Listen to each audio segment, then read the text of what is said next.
Igsoon sa 26 anyos babae nga gidakop sa CIDG tungod sa post nini sa social media nga nanghagad og mitanyag og 75 milyones ka pesos nga reward kung si kinsang makapatay ni Presidente Rodrigo Duterte. Mitataw nga gihak ang account sa iyang igsoon sa iyang kanhi kapuyo.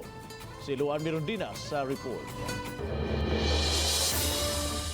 Sa wala pa dakpa sa CIDG-7 kagahapon ang 26 anyos nga si Maria Catherine Seron. Gipatawag siya ni Cordova Mayor Techi Sitoy Chu. Nasayran sa COVID Task Force sa Cordova nga gawa sa post ni ini sa social media nga mutanyag og reward nga 75 milyones pesos. Sa makapatay kang Presidente Rodrigo Duterte, may post usab si Catherine nga nanghimaraot sa mga sitoy. Sa CIDG, as what I've heard, ang iyang statement nga to gihack iyang account.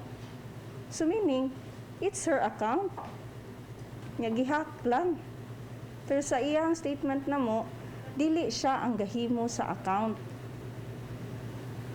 So nganong nakakuan kog na inconsistency ba?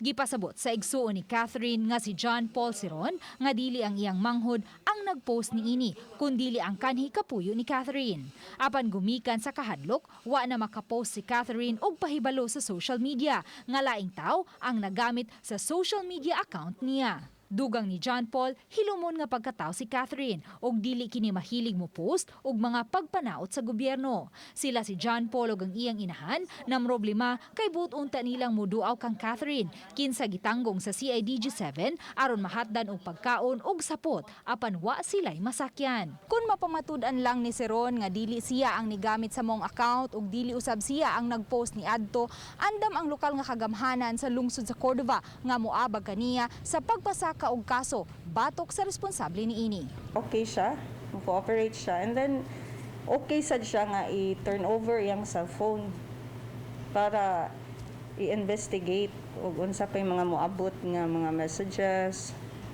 sa police. Okay man siya.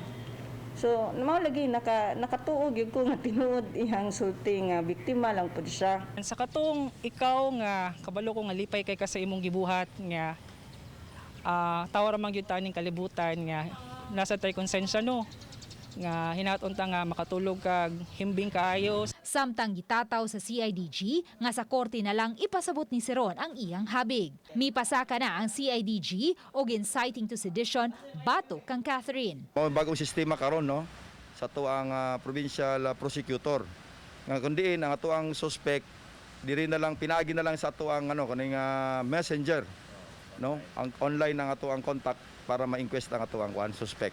Uban ni Godfrey Rilien, Luan Merondina, Balitang Bisdak.